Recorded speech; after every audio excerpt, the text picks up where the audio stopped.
আজ যথাসময়ে এই সিঙ্গুর মামলায় নবনিযুক্ত বিচারপতি আইপি মুখোপাধ্যায় ঘরে নতুন করে মামলা শুনানি শুরু হয়।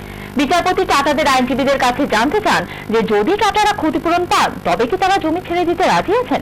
তখন টাটাদের আইনজীবী সমরাদিত্য পাল জানান যে এই মুহূর্তে তারা কোনো সিদ্ধান্ত জানাতে পারছেন না, কারণ তাদের মূল মামলাটি রাজ্য সরকারের সিঙ্গুর বিলকে চ্যালেঞ্জ করে।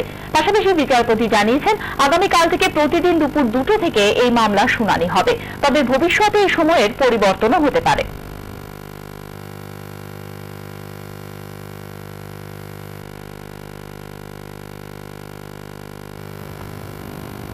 ভারতে বিদেশি নাগরিকদের সঠিক চিকিৎসা ও তার সঙ্গে ভিসা সংক্রান্ত যাতে কোনো গোলযোগ না হয় সেই বিষয়ে এবার উদ্যোগ নিতে চাইছে হেলথ প্রোভাইডার গ্রুপ।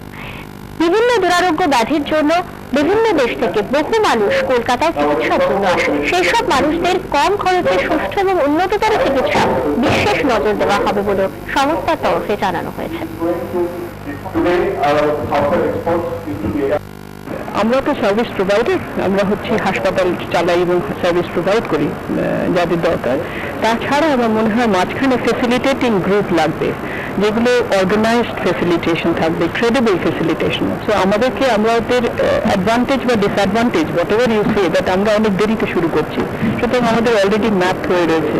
আমরা আরও যদি প্ল্যাটফর্ম তৈরি করতে পারি, আরও নেটওয়ার্কিং এরিয়া তৈরি করতে পারি, যাতে আরও বেশি ইনফরমেশন সেন্টার, আরও বেশি টেলিমেডিসিন সেন্টার করতে পারি, আরো বেশি ট্যুর অপারেটর্স করতে পারি, তাহলে তত বেশি মানুষ জানতে পারবে। বিধানসভা নির্বাচনে জয়ের জন্য মুখ্যমন্ত্রী মমতা বন্দ্যোপাধ্যায়কে অভিনন্দন জানিয়েছেন অমিতাভ বচ্চন। মমতার সঙ্গে মুখোমুখি দেখা করার ইচ্ছে প্রকাশ করেছেন তিনি। বুধবার মহাকরণে কথা জানালেন মুখ্যমন্ত্রী মমতা বন্দ্যোপাধ্যায়। বুধবার একটি ছবির প্রচারে শহরে এসেছেন দিগ্বি। এদিন দিগ্বির সঙ্গে ফোনে কথা হয়েছে বলে জানিয়েছেন মুখ্যমন্ত্রী। পিটিআই পিকেশিদা আমায় বললেন যে উনি এসছেন এবং আপনাদের এই জয়টাকে উনি খুব কংগ্রাচুলেট করেছেন, শুভেচ্ছা জানিয়েছেন।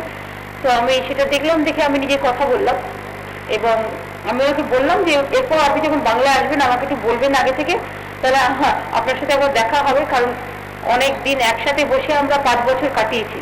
কারণ পার্লামেন্টে আমি যখন প্রথম নির্বাচিত হয়েছি তখন অমিতাভজি, আমি আর সুনীল দত্ত, আমি তখন একদম জুনিয়র ছিলাম, ইয়াংগেস্ট ছিলাম, আমি ওনাদের পাশে বসতাম আর ওরা আমাকে খুব ভালোবাসত, চিরকালই ভালোবাসতেন।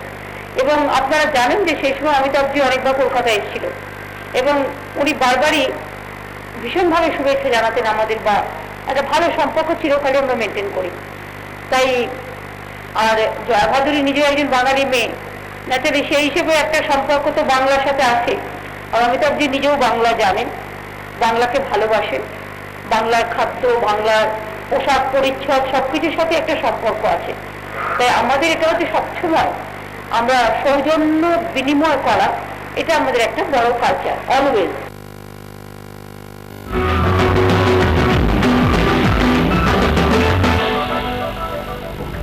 দিনের সেরা এখন সময় ছোট্ট একটা বিরতির পর রাজ্যের সেরা খবর নিয়ে ফিরে আসছি, সঙ্গে থাকবেন।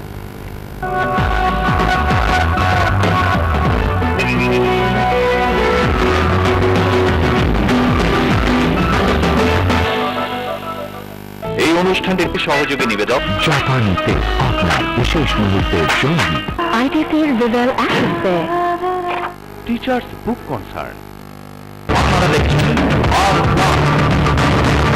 নতুন খবর, শেষ খবর।